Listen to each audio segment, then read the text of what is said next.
Hi, welcome to My Favorite Mistake. I'm your host, Mark Graban. Today's guest has been called the New York Forrest Gump for good reasons. He is Kevin Hipes. Kevin has lived an almost unbelievable range of lives: a street kid in Queens, a garage rock musician, a hippie factory worker, entrepreneur, city commissioner, commercial real estate leader, and even owner of an oil tanker in the Caribbean.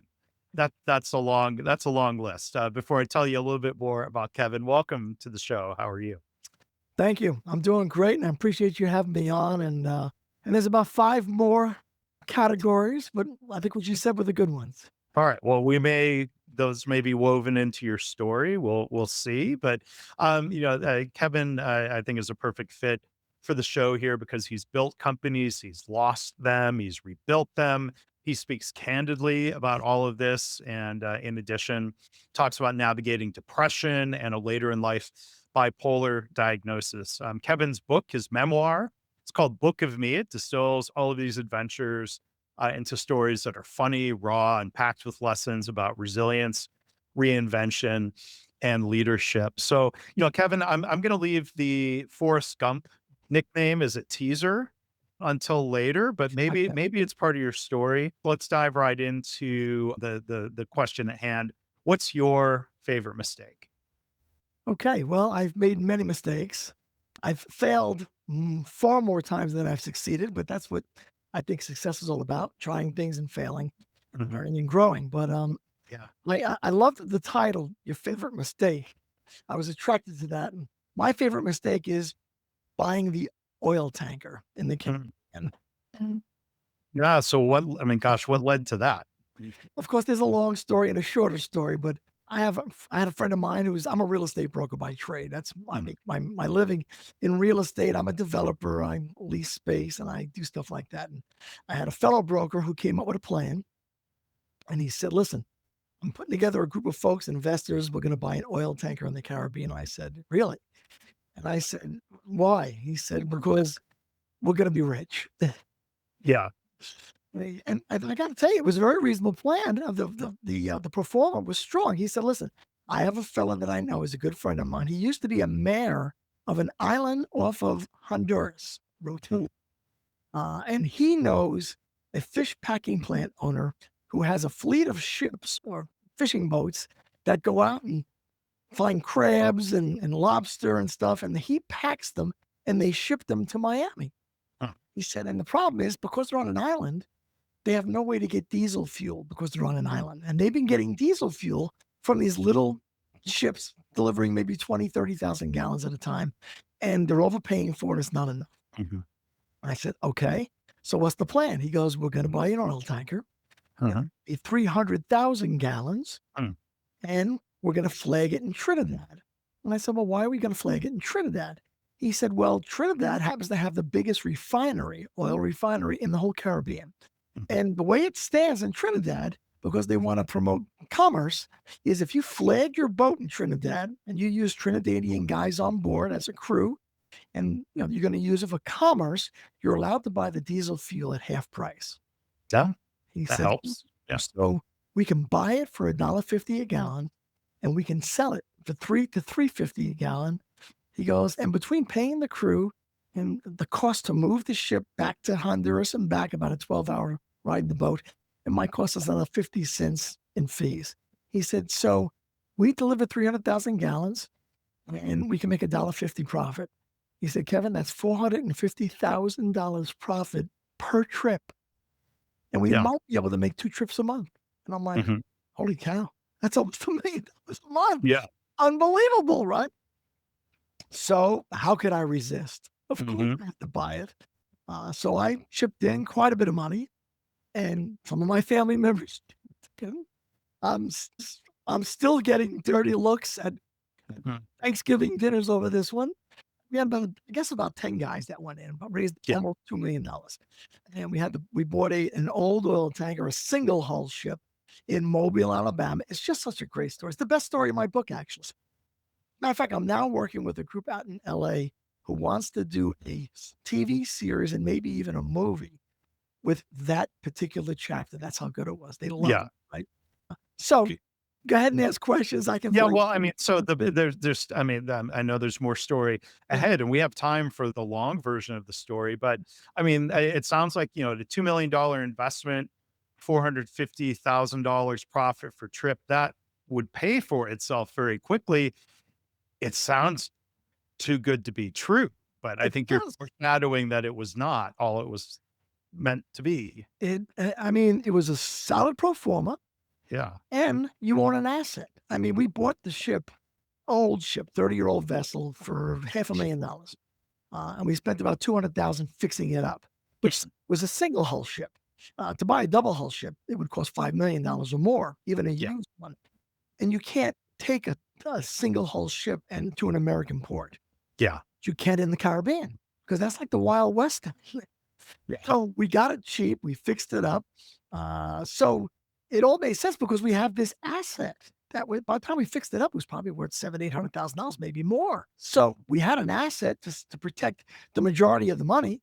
And you needed over a million and a half because you have to spend 450,000 to buy Mhm. 300,000 gallons just to get it going. Sure. I could not poke a hole in this thing. It just seemed like, well, if it blows up, yeah, we sell the ship and we lost a little money, but that's life. I mean, Move with on a for 2 or 3 single years, and you made your money back. Yeah, Yeah, I mean, but with the single hull ship, I guess that sounds riskier. a little. Talk about poking a hole in something. I hope that's not what happened. No, but it's a usable ship anywhere else, but not the United States. Yeah. So, and the Caribbean, they all have them. So at the end of the day, it seemed like a very strong deal. Right. And again, like you just said, it only take probably 6 months to get all your money back, and now you're playing with their money. So, it seemed like it makes sense. Listen, I'm a business guy, and I've done a lot of crazy things. This was a crazy one, but it the performance looked very solid. Yeah. Wasn't bad at all. So Right. you can ask more questions than that. What happened? If Well, you no, let's hear more because I don't hear a mistake yet, but I feel like so that's coming. I'll give you the bit of the long one because it's a lot of fun. So Yeah. so we go to Mobile and we see this ship. Our captain, his name was Percy, great guy. He picks the ship. We look at it. Me, my buddy Jim, who's the genius who came up with this plan, and one of our major investors, Mr. Ori, an Indian guy. So I mean, it's a mix for the perfect movie. No. So Yeah. we see the ship, and this guy's sanding and painting, and I'm like, this is great. I'm like, we should buy 5 of these things. We could be Right. like Onassis, right? I mean, it's to be right. And Mr. Ori says to me, Kevin, slow down, slow down. He goes, it's like drinking a cup of hot tea. You bring it up to your mouth very slowly. So when you pour it in your mouth, it all goes in. He goes, if you rush, it pours all over you and you lose flavor. Mhm. I laughed and I said, Mr. Ori, what is that, like Confucius or somebody? But me, I said, I'll be drinking the tea with a straw, pal. Let's buy 5. We didn't buy 5. Thank God we didn't. The other guys outvoted me. We bought 1. So we did that. And it took us about 6 months. And we had to hurry up. It was taking too long. The guys in Honduras on the Rotan Island were saying, hey, hurry up. We need fuel. So they bought fuel they bought some fuel in Mexico someplace. They wanted us to just go pick it up and bring it over, like a half a load, just to make a quick run. Uh-huh. Well, we hired the crew, and there we are sailing away. Now I'm not on the ship. I'm watching the ship on a Google Earth thing moving through the Caribbean. It was hilarious, right? Yeah. We get about 10 minutes out into the Gulf, and we blow an engine. Yeah. This thing had 2 2,400 horsepower engines. You could go 15, 20 knots maybe. Well, we blew an engine right off the bat. Well, now we're down to 1 engine. We're going 5 knots. We're crawling along. Yeah. But we call Boston. We find an engine. The guy gets it in the truck. He brings it down. We detour to Brownsville, Texas. We dry dock it, and we put the new engine in. This is just the beginning. Yeah. Right? New engine. We make the first delivery. We made money. We didn't Yeah. make 300,000, but we probably made 150 grand. It was a half a load or something like that. Yeah. And what's an engine like that cost? It was only 4 grand. Well, 4 well, grand for the engine, but it was a used one, but we had to pay a mechanic to put it in. We had to transport it. And see, Yeah. we didn't know. See, because we were new at this game. That was the bad Right. point. We didn't know Yeah. what we were doing. So we didn't know you're supposed to keep a backup engine on Mhm. the boat in a container. Oh, These guys do. We don't know. So we took the old engine, we put it in the container for parts, I guess. And then we had a semi backup engine, I guess. Yeah. But here's what really killed the deal. We finally got to Honduras. We did take a full load, spend 450 grand. We did bring a Honduras, and we did. It was a little complicated because we had to offload it right to the small boats. So it took like a week because we had to keep. This guy took 8,000 gallons. This guy took 20,000 gallons, and we were collecting the money at 350 a gallon because they're Yeah. like 450 a gallon as we went. It took us a week or two, but you know what? We made like 300 grand Sure. first trip. And we were like, that's it. We're going to be millionaires. One trip, 300 grand. Mhm. Unbelievable. Yeah. On the way back to Honduras, well, this took like 6 months by the time we got it all together. Mhm. Presidential election, a new president came in and he saw that people were buying the fuel to resell it. Yeah. And he said, that really wasn't what this was for. This was for local commerce, help Mhm. you, give you a discount because you're hiring our people and you're moving around. Maybe your ship, Right. You mean Trinidad, where you were right? buying the fuel, there was Exactly. an election. Okay. Right. Sorry. Yeah, Yeah. right, Trinidad. So new president says, "I'm changing the law. You can't do that anymore." Yeah. So we're like, "Uh-oh, what do we do now?" Right? So we're stuck, right? So, well, it's such a good story. So decided we did some research. Now, keep in mind, we're like the only gringos down there, so we stood Yeah. out like a sore thumb. Yeah. I mean, so we got taken advantage of a little bit here and there, and so we decided to buy the fuel from what they say is the gray market. I didn't Mhm. like the sound of that from day one. So now I'm pulling into these back dark ports at midnight, and there's a row of about, I don't know, 40 oil tankers that have trucks that have 8,000 gallons each, and we're loading it up at 2 in the morning, looking around for cops and stuff. Yeah. We had to pay 210 a gallon, so we didn't make as much the next time. After that, we said, "You know what? We don't want to do anything illegal." But even though they said it's not illegal, we had a feeling it might be. Last thing you want to do is end up in a jail in Trinidad. Yeah. Well, and when you say, gray market, is that a legal gray area? It might not, it's probably not stolen fuel, but No, it's there's somebody some else who has questionable. access, Yeah. who's connected to the government, who maybe is allowed to buy it legally cheap. Yeah. Maybe he's not supposed to resell it. I don't Yeah. know. But I'm a Christian guy, and I said, this sounds like maybe we shouldn't be doing this, guys. So we decided not to do that. Right. Now we're like, what do we do? Well, we could use it for commerce, but we didn't know how to do commerce down there. We could fit 80 containers on the top of this boat. And it's hard to sell an old boat like that with a single hull, even though it Mhm. had value. Well, we hooked up with an Indian guy, another Indian guy. But down there, there's a lot of Indian folks in Trinidad. Uh-huh. He did this kind of thing for a living, boating and transporting, whether it be fuel or whatever. So we leased him the vessel. He was going to pay us like 30,000 a month. We're like, okay, well, at least we'll make this money for a return on our money. Yeah. So what he does, and I'm shortening the story because there's a lot more to the story. Yeah. I guess there's a longer version in the book and Yeah. maybe in the movie, but Yeah. you're giving us a lot. That's Oh okay. yeah. Oh yeah. So he decides that he's going to buy the fuel from Venezuela because that's run by the communist dictator Chavez. And of Yeah. course, they just want to make money. So they're Mhm. selling the fuel. They get it for nothing and they're selling it for whatever they can get to anybody that'll buy it. Yeah. So he had a client in Chicago who wanted to buy fuel and resell it and make money. So our ship, our captain, our crew went to Venezuela to pick up 300,000 gallons. Mhm. Well, guy from Chicago didn't really know what he was doing, and he wired the money to Venezuela before we got there. You see, and down there, it's like the Wild West. You don't pay for stuff until you I get it. was gonna say, I bet that money was just gone. We're like, shouldn't have done that, pal, right? So the Yeah. captain gets there. The captain loads up the ship with 300,000 gallons worth of oil. And of course, the Venezuelan military guy says, "Where's the money?" And he says, "Well, we wired it 2 days ago." He says, "We never got it." He said, "Well, we got the proof. He said, "We never got it." So the captain calls us, what we are watching it on Google Earth. And he says, "What do I do?" And we said, "Get out of there." So he nonchalantly walks to the boat. He gets on, he starts at the edge and he takes. Is there a chase scene in this movie? It so he gets he so all of about half an hour later, he calls us back and he says, Okay, I'm in international waters. I think we're okay. He goes, I gotta go. And he hangs up, right? The Venezuelan Navy Yeah. followed him out, Oh god. surrounded him, 50 caliber machine guns on my crew. He's got them on their knees like this. And they're like, turn off the engines, right? So he shuts the engine off and they waited until he drifted back into Venezuelan waters. It's funny, if you're talking about Venezuela in today's days, right? Yeah. And they tow him in.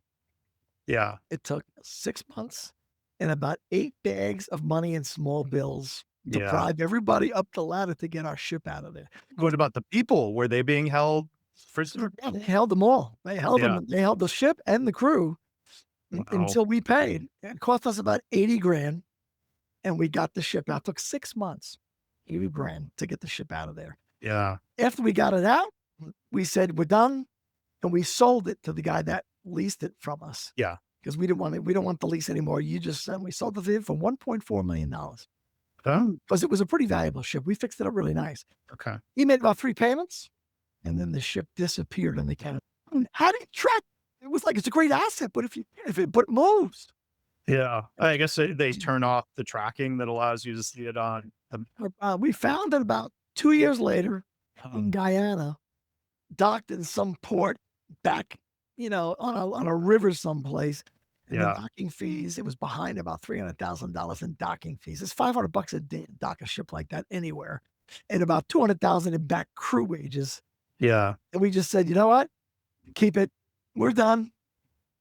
We got a judgment against him, which we'll never collect on. Yeah. 1.4 million. And here's what I told my buddy Jim, who came up with the plan. And he's still a good friend of mine. I said, you know what? We lost a lot of money on this, but this is going to be the best chapter in my book. And I'm going to the money back on the movies. There's there's turning a disaster into something positive. Yeah. I mean, Yeah. this is a comedy of errors, Yeah. caper. I mean, Yeah. I yeah, you get the right actors in some of these roles, Oh, and no. I mean, it's classic. I mean, Mr. Ori, the big Indian guy, Kevin, the New York guy, Jim, the Southern guy. I mean, it's perfect. It's just, wow, and it is the longest chapter in my book. And that's why when you look on the book cover, and I'll show you the book cover if you haven't seen yeah, it. Here it is.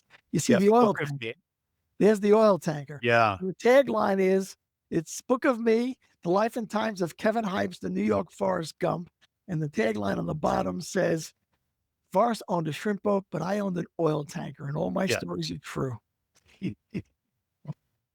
So what really ought to be, I mean, listen, if Paramount took yeah, a brain, they would try to sue me for using that name because I had some real authors call me, the kind that, they're authors, so they're just a little bit well, uppity.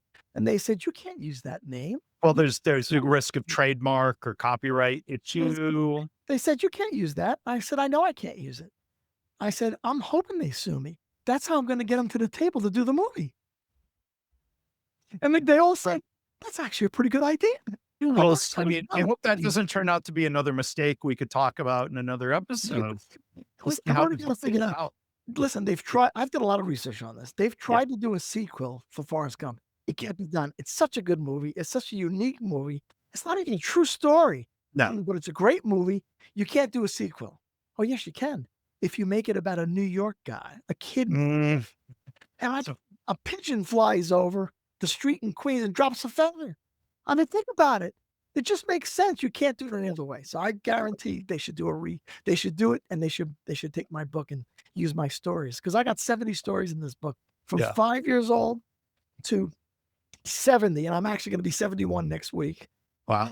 They tell me I don't look my age. I I have don't one. think you look 71. I don't. They No, guess usually in the low yeah. 50s. I'm getting nervous. They used to guess in the 40s, but what are you going to do?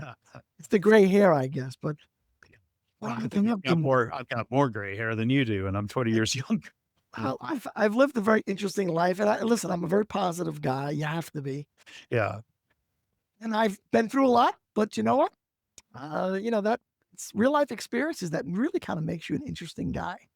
My goodness. Yeah. Mm. And so where does the New York Forest Gump nickname come from? I'm picturing at all your stages in life that you've got a long list of interesting or famous people who you've crossed paths with.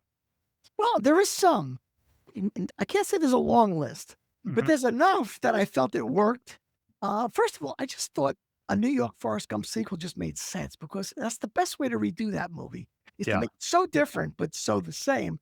And because I've done so many different things, like for example, I'm a '70s guy because I'm older. I had I had hair down to my backside. Mhm. I was a hippie. I went to all the rock concerts. I saw Jimi Hendrix play in 1970. I was Oh, 14 years wow. old. I hitchhiked into New York City from Long Island. I was sleeping out in my buddy's backyard. We went into the city, saw Hendrix, and then hitchhiked back and got in the tent before 9 o'clock in the morning when my mother came out and said, "You got breakfast." And I went to all these rock concerts. Yeah. I used to go to the Fillmore East all the time, but I wasn't allowed to go to the city. I was only 16. So I told my dad, "Dad, I want to go to the Madison Square Garden and see the Knicks." And he said, "Well, I want to go to the city." He goes, "Well, you can't go to the city." I said, "Well, if I think the train goes to the garden and you Yeah. stay inside the garden, you go upstairs." Yeah. "Yeah, I won't be going in the city." He goes, "Well, as long as you're going to stay in the garden, I guess you can go." Of course, the minute we got to the city, we hopped on a subway, went to a liquor store, bought booze and cigars, and then hopped to the Fillmore East. Yeah. There I am at 16 smoking cigars, drinking. Also, I'm not proud of this. I'm a Christian guy, but this was before I was a Christian. So it's real life. What I did, we went on a line and I can hear I was going to see Black Sabbath, 1970. I could hear them Wow. inside doing their warm up. And I'm like, holy cow, we're going to see Black Sabbath. This is great. But you're online and you're drinking beer, you're drinking booze, and it's been an hour. I'm like, I got to take a leak. Well, next to the film was an alley. So me and my buddy, this is all true. We walked down the alley. There's a brick wall. We're taking a leak, and it's right next to these exit doors. There's like 5 rows of exit doors because theaters have Right. right. We're taking a leak next to the against the wall. The doors open. Out walks the band. True story. Ozzy Osbourne was so Ozzy and everybody. yep, the big crosses, the whole deal. And they looked at us and they stood right next to us and took a leak. And I had this box of cigars. I was smoking Tijuana Smalls, the little plastic tip cigars. Uh-huh. I took that box of cigars out of my pocket. I pulled the cigars out. I threw them away. I ripped the box open. It was white on the inside. Yeah. We got their autographs Uh, on the inside of a cigar public. yeah. And I've done things, famous people. I jammed with Brian Setzer, the guy Mhm. from Stray Cats. Right. My first wife lived in Massapequa. And this was, I was about 20-ish, 18, 19, 20. And I was a rock and roll guy, play guitar, long hair, all that. I used to have jam sessions every Saturday, me and about 10 guys. And we'd all get up and trade our best licks and all of that, right? Mhm. Brian Setz is from Massapequa. A lot of great musicians in Massapequa. This is like 1975, maybe, right? He Yeah. was 14, had a Wow. mouthful of braces. But I got to tell you, he was a schooled jazz chord melody kind of guy. They were just Yeah. guys that learned off the record, right? Yeah. Know him. So we're all jamming, me and the other long-haired guys, and Brian walks in with his guitar. He would show up every once in a while, 14 years old, mouthful of braces. Brian shows up. All the other guys are like, well, you know what? I have to get a beer. I'm going to take a break. And they're all sitting down. And I'm like, nobody wanted to jam with Brian. Brian gets his guitar out. And I said, well, I'll jam with Brian. I don't know who this kid is, but I'm pretty good, right? This kid blows me away, right? I was humiliated, right? And they all laughed because they knew what was going to happen. Yeah. So I jammed with Brian Setzer when he was a 14-year-old kid with a mouthful of braces, and I Yeah. watched him, grow as a guitar player and then became Right. this chord melody guy. Yeah. Well, So because yeah, he went from mm, the Stray Cats, which was kind of an old timey rock and roll rockabilly. rockabilly, but then the Mm, Brian Setzer Orchestra, yeah, which is yeah, really his main project, yeah. which was more was that more big band Big style band, big jazz? band, but he was always a killer guitar player. Yeah. And I was in a rock band myself. We tried to get we had original music. We played all over the place, and we were very, this was late 70s, 79, and this band was great. I was working at a bank. My parents finally begged me to cut my hair, and Mhm. I said, "I'm not cutting my hair." I was a hippie. And they had this friend of theirs, Mrs. Lynch, and she worked in a bank, and she said, "Your son is just so smart. I can get him a job. He can have a career." And I'm like, "I'll take the job, but I'm not cutting my." You'll wear a suit and tie, but not cut the hair? Yeah, and they were like, "No, no, no, he's gotta cut his hair." This is back in the '70s, right? I said, "I'm not cutting," but finally, I said, "You know what? I need to get out of the factory. I'll cut my hair." I cut my hair. I took the job of wearing a suit and tie. My parents were so proud of me. Yeah. Within about 6 months, they promoted me fast to be like the Mm. manager. But because I didn't have a college degree, I couldn't go really any further. Yeah. And when you're a manager of a savings bank, it's not banking, it's babysitting. You're babysitting killers. They got boyfriend problems, they don't show up. That's what you're doing. Oh, Yeah. I ran into this guy who was managing a rock band, and they were looking for a guitar player. So I ended up jamming with these guys, and then they were doing some recording. So I ended up doing some recording with these guys, all originals. These guys were amazing. The lead singer songwriter sang just like Paul McCartney, and he wrote great music, right? So they're like, "We'd like you to join the band." I'm like, "I'm gonna do it." Quit Yeah. the job at the bank, my poor parents, and I went on the road with a rock. Yeah. And then we turned Wow. into a So Beatlemania. then you had to grow your hair long again for the Well, actually, by this time it was late '70s, so I didn't grow it too long. It was longer, but you didn't have to have the real rock and roll long hair back then. Yeah. At that point, Mm. we were so good at doing Beatle cover music, Mhm. and people didn't really want to hear your original stuff. We trying to get a Yeah. recording contract. It wasn't easy. Our manager said, "You guys should do a Beatlemania show." I'm Yeah. the business guy. I always became the business guy. And I said, "Well, we don't want to do cover music. We want to do our own stuff." And he said, "Get off your high horse. You need money for recordings." Yeah. And I said, "Yeah." He said, "You're getting $300 a night right now. And in New York, you got to play 4 sets and you go on stage at 10:30. You don't get off till 4 in the morning Yeah. for $300." He said, "You do a Beatlemania show and you buy the Beatlemania, the Ed Mhm. Sullivan suits and Sergeant Pepper suits. You do 2 shows. So now you're doing 2 sets. You hire an opening band." I said, "What do we make?" He goes, "Your price will go from 300 a night to 3,000 a night." And I went, Yeah. "You're kidding." I said, "Guys, we're doing it." We did it. Yeah. We were great. We traveled all over the Northeast, had a big following, and it was a lot of fun. It was just a lot of fun.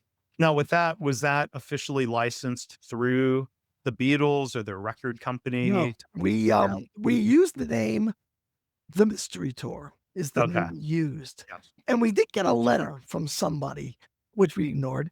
Uh, Yeah. we get a lot of money. And we didn't use the Beatlemania name. We used the Mystery Sure. Tour, but we still got the letter. I can't remember what happened with the letter. We must have Yeah. hired a lawyer or something like that, but we kind of got away with it. But the most interesting thing about that story, and that's probably the second best story in the book, is that I was the money guy and the numbers guy. I Right. ran the crew and I paid the bills and all that kind of stuff. And we were always broke. And well, we used to have to hire an opening band. And when you're traveling around the whole Northeast, 6, 7, 8 states, we don't know any opening bands up in Hartford or Maine or stuff like that, Massachusetts. So we would depend on the bar owner, Yeah. club owner, and he'd say, "Yeah, I got a couple of guys here." We would show up and set up our stuff, and these bands, either they wouldn't show, or if they did show, they showed drunk, or they would Mhm. mess up our stage, and it was just a hassle. So I was like, "How am I gonna fix this opening act issue?" I couldn't figure it out. And this is all true. So I'm watching TV one night with my wife, and it was a Lily Tomlin special. I remember this very vividly. And with Lily Tomlin, she had these specials where she played 5 or 6 different characters. She was a bag lady, or she was Ernestine the operator, or she was the kid in the chair. Well, she had this one character where she was this character called Tommy Valor. And it was Mhm. a 50s Vegas guy. And she like glued hair on her chest and glued on her mustache. And she was kind of a crooner 50s guy. And I looked at that and I said, "That's it. That's I your got opening? it. I got it." I called a band meeting the next day. I said, "Guys, I got the solution to our opening band problem." They said, "What is it?" I said, "We're gonna be our own opening band." They went, "What? We can't do that. We're the Beatlemania show. People will know." I said, Yeah. "No, we had 2 guys that played behind curtains. 2 other guys in the mid didn't fit the image. Yeah. So they played behind a curtain. Keyboard player. He could Uh-huh. strings, horns, all for that later Beatles stuff. He was great. Because he was a Mhm. rock and roll guy with hair down to here. Couldn't keep him on stage. And Yeah. there was another guy who was a rock and roll guitar guy, but he didn't look the part. So we Mhm. kept him and he would double up on the guitar parts for us. Yeah. These guys had great hearts. They played behind curtains for years doing. And I Mm. said, "Mike and Steve are going to be the frontmen. Mike's going to be Johnny Valor, Mhm. the RPMs. And we're going to stand back, leather jackets, sunglasses. Yeah. We're just going to play and let Mike be the frontman." And I got to tell you, we had so much fun. We played Filler song opening before our 60s show. Yeah. And we were just so good and had so much. We would change instruments and do all sorts of things. I gotta say, there was this magazine called the Good Times Magazine up in Long Island. They always have the top 20 bands. Mhm. Mystery Tour, third best band in the region, right? Huh? Out of 20. Fourth best band, Johnny Velour and the RPMs. No, it's us. Wow. It's to come to the front of the stage. Girls, we really want to meet those guys. They're really cool. Well, they're kind of dangerous. We keep them in the bedroom. These are all true stories. So you can hear book. It's on Amazon. Yeah. Book of And May. you've got a YouTube channel where we can hear you Yeah. telling these stories, Planet Hypes, dot Planet com. Hypes. Thank you very much. And I have now a webpage called Planet Hypes too on the internet. And what's interesting is I've been a storyteller all my life. I'm just Yeah. like Well, I'm a people person. People have been telling me for years, you got to write a book. You got so many stories, but I'm high energy. I can't sit still. right. So, well, not. I ran for. You managed to sit still for the It episode. hasn't been easy. It hasn't. But so I said someday, maybe when I'm old, maybe I'll do that. I ran for mayor because I was an elected politician at one time, and I ran for mayor of my town too. And This is Long Island this still? this was a couple of years ago, right here, in Oviedo, Florida. Okay. I was a commissioner in Sanford, Florida. I moved to Florida in '91. Yeah. That's all near Orlando. Yeah, right. And I got involved with. I was on the planning and zoning board. Being a real estate guy, that made sense for the city. And then I eventually became an elected official. I became a city commissioner, which was fantastic. And a couple of years, 20 years later, I moved to Oviedo, which is about a half an hour south. And I'm now redeveloping an old mall, and I became pretty popular doing that because I'm a big mouth on Facebook, and Yeah. so everybody knows me. So somebody said you should run for mayor, and I said, yeah, I'll run for mayor. Why? Well, because I've never done that. I'm one of these guys that just does it. I own the restaurant. Why? I never did that. My wife, she's like, why are you opening a restaurant? You don't think about that. Well, I've never owned a restaurant. Sounds pretty cool. I lost a lot of money, but it was a great experience. So I run for mayor. I lost. But you know what? It was a lot of fun to run a campaign. It was just really a lot of fun. The girl that did my commercials for my campaign, and you got to see the commercials, they're hilarious. I got this one commercial where I'm sitting with my wife. And as you can tell, I'm a talkative guy. Yeah. And the interviewer asks, Kevin, tell us your policies for Oviedo. And I said, well, let me tell you what I'm going to do. And my wife goes like this, over my mouth. And she goes, vote for my husband, Kevin. He really knows what she does the commercial. Yeah. It comes off and I go, and another thing, I'm going Are these on YouTube as well? yeah, I'm No. really sure they're probably on that YouTube channel. Yeah. I'm an old guy. I'm terrible at technology. I don't even know how to Well, on YouTube. Well, we can search Kevin Hypes Yeah. campaign. I think it was cool. I called my page for the campaign was I like hypes. Like I like Ike. Remember that? Uh-huh. The Yeah. 50s, 40s. Well, I don't remember it. I've I do. history class. Yeah. I like hypes.com Right. or just Google Kevin Hypes and you'll see me doing TV interviews, all sorts of crazy things. I'm Yeah. just that kind of a guy. Well, anyway, the girl that does my commercials or did my commercials says to me, you don't have to write a book. She goes, let's open the YouTube channel. You can just tell your stories into the camera, sitting Yeah. like I am right here in your Uh-huh. own. And I said, okay, how do I do that? She goes, yeah. And then we download it to a manuscript. There's your, Right. I said, you can do that? You can, Yeah. holy cow. Well, that's what Yeah. and I told 70 stories into the camera, anywhere from 5 minutes to 35 minutes, depending on the chapter. I have political policies. I have all sorts of crazy things. I'm a preacher. I preach at a retirement center every Sunday. Mhm. And I got to tell you, it's probably the most encouraging hour of my week. And then when I'm Yeah. done, I play the old ladies in the wheelchairs Beatles songs. And the memory care people, they're like in Shea Stadium. And Yeah. it's super encouraging. It's great stuff. That's great. So that's how I wrote the book. Mhm. And I rattled all these stories off the top of my head, one take.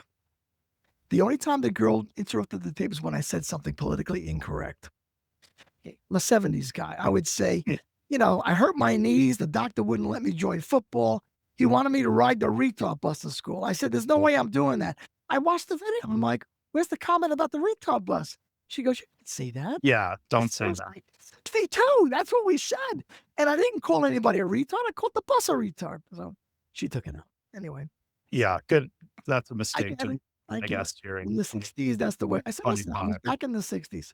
Anyway, and so watch the YouTube channel. It's a lot of fun. But read the book. It's got more details. And like you said, I'm bipolar. Of course, I didn't know that for most of my life. Yeah. Now it made, once I found out, it made sense Yeah. because I'm high on energy constantly, but I would get deep depressions about every year, Mhm. and it almost killed me. Oh, Um, gosh. and I ended up getting Baker acted and put in the hospital, and that's when I got diagnosed. And I'm glad because that's when I went to the doctor and got on the right medication. And there's a great story to that too. Yeah, and I appreciate your candor, about that. I mean, what generally, what lessons do you wish, others in entrepreneurship or in the business community understood better about mental health and resilience, whether it's their own or, employees or colleagues who are facing mental health challenges? Well, first of all, go to a doctor. Mhm. Back in the 70s, you didn't go to a psychiatrist. You thought that was for wimps. You didn't go on medication. You thought that was for wimps. I just thought everybody got depressed once in a while. I didn't Yeah. realize they got, I was seriously depressed. I mean, I can remember the black cloud coming over my head. And I remember saying, uh oh, here it comes again. Yeah. And voices, you're a loser. You're a good talker. You can convince everybody you're a great guy, but you're not. You're a loser. You should hurt yourself. You should take yourself out. It'd be better if you died and your wife married a real man to raise your kids. I mean, Yeah. these are the voices that you hear. And Yeah. after a while, you start to believe that stuff, even though I'm Mhm. a very positive guy. Right. And I just knew from the first time it happened to me, I didn't know what was going on, but I hunkered down and I lasted long enough till it passed. So I kind of knew that when it hit me every year or two, if I just hung in there long enough, it would pass eventually. And it always did. But boy, for the 3 or 4 months I hung around, it was just horrible, Uh-huh. horrible. Until one day I had too many balls in the air. I was a little older. I had too much going on and it didn't pass. And I collapsed. And I took a whole bottle of pills, tried to cut my. Uh, And fortunately, my wife found me. They got yeah. me to the hospital. They put my stomach and they Baker acted me for 3 days. Yeah. And it was horrible. But you know what? I realized at that point, something's wrong with me. And I went to a psychiatrist. I got diagnosed, and he said, "You're not Uh-huh. depressed, you're bipolar." Mhm. Makes perfect sense because I'm usually high on life 90%. Sure. But there's a Right. Productive. I can outwork anybody. Yeah. When I was manic, when you're depressed, it's suicidal. So I Yeah. got on the medication. And there's a great story to that in the book too, because I didn't get on the right medication initially. So the first medication I got on dumbed me down so much Mhm. that I was like not the same. People couldn't tell, but I could tell. And I just suffered with that for 10 years. Mhm. And finally, I went to my psychiatrist and I said, listen, I feel dumb. I'm forgetting things. I'm dropping my keys. My hair's falling out. And he kept talking me out of it because I was smart enough to know you don't go off the medication without your doctor helping Right. because I that was the horror story. Don't go off it. So I said, "Is there anything you can do?" I said, "Listen, I want to raise my kids. My family's more important than me being successful. I had to take a mediocre, non-high stress job." But he said, "Well, if you really want to give it a shot," he goes, "I can probably get you off." It was this stuff called Depakote. That was the stuff that was dumbing me down. He goes, "I could maybe Mhm. reduce the Depakote, take you off it, put you more on Wellbutrin, and see if that works." I said, "Let's do it." He goes, "Not so fast." He said, "If you do it, we got to do it over time." I said, "Not a problem." Yeah. He said, "Well, there's some potential risks." I said, "Well, what's the risk?" He said, "Well, if we take you off it and you get depressed again, we got to put you back on." I said, "Okay, not a problem." He goes, "Well, if I take you off and then I got to put you back on, it's going to take a lot more Depakote back to where you were." And it might have more side He effects. said, "You're going to be dumber." And I Yeah. said, "Oh." He said, "What do you want to do?" And I said, "Yeah, I make very quick decisions." I said, "Do it. I'm tired of feeling like this. Just do it." Well, he never asked me to talk to my wife. So I didn't do this. He just so over the 6 weeks, he weaned me off the Depakote and weaned me Right. on this Wellbutrin. And I gotta tell you ever see the movie, A Beautiful Mind with, Yes, a while ago, but yes. yeah, yeah. Now, I'm not a genius, and it was about the Yeah. genius who was the mathematical genius who but when he was on drugs, he was a dummy. and he Yeah. hated it. And his wife saw that, and she was like, "This guy's miserable." He was a schizophrenic. Mhm. It was it was Russell Crowe who played the Right. character, and they decided to take him off the medication Uh-huh. because they wanted him to be himself. So he was a genius, and he got a Nobel Prize. But he had to walk around life seeing people. Now he was a schizophrenic. He saw people that weren't there. I wasn't a schizophrenic. I was just bipolar. Mm, Right. But I had to deal with depressions or whatever. So when I made the change, my wife was used to me being a lot calmer and a lot steadier. And Yeah. so after about 3 or 4 weeks, she says, "Are you taking your medication?" I said, "Of course I'm taking my medication. I would never not take my med I wouldn't risk that going back." Mhm. She goes, "Are you sure?" I said, "Yeah." I said, "Why?" She goes, "You're starting to talk real fast again, and you're having a lot of fits." Yeah. I said, "Well, I kind of adjusted." Mhm. Yeah. I talked to the doctor and, my hair was falling out and I didn't like feeling dumb. And she goes, "You don't think you should have talked to me?" Yeah. He never told me if I talked to you. So I didn't. So, of course, she would have said, "No way Yeah. you deal with that crazy guy." And, but I was already off it. And I got to tell you, it was like that movie. It was like my eyes opened Yeah. and I lost 10 years of my life. And all of a sudden I was back. So I had a lot of catching up to do. A lot of And that's why I'm this guy. yeah. Well, what our guest today, this guy is Kevin Hipes, New York Forrest Gump. From your stories and all the things you've done, you seem like a problem solver. You got the heart of an entrepreneur, figuring things out, whether it was a band or misadventures with an oil tanker. I guess you learned that that wasn't simply putting real estate. There were other No, no, no. dynamics. But boy, a lot of fun to hear your stories. I I have a will. closing comment if we have time. I have a closing comment. Okay, And I'll go do it for it. very quickly. Yeah. I was a very worldly guy till I was almost 30 years old. Rock and roll, drinking. I was the guy that bought the shooters at the bar, the whole deal. My brother's a preacher. He sat me down. He finally said, "You got to get your act together with God." I did. Yeah. And I read a passage of scripture because now I'm a Christian guy. I'm an elder at my church now, and I preach on Right. Sundays, like I said. And the scripture said that God opposes the proud and gives grace to the humble. And I thought about it. And I said, "You know what? Most people are afraid to do things. Why? Why? Because they're afraid to fail. Mm, They don't want to be humiliated. They don't want to fail. They don't want to be embarrassed in front of their friends. That's why most people stop themselves from trying things, from exceeding. That's the truth. I was the same way, right? But when right. I heard that scripture, I said, well, wait a minute. If I'm humble, I can't be humiliated. Only if I'm prideful can I be Mhm. humiliated. That day, I said to myself, I'm going to heaven. I'm going to try everything I'm afraid of, and I'm going to keep doing it until I get past the fear.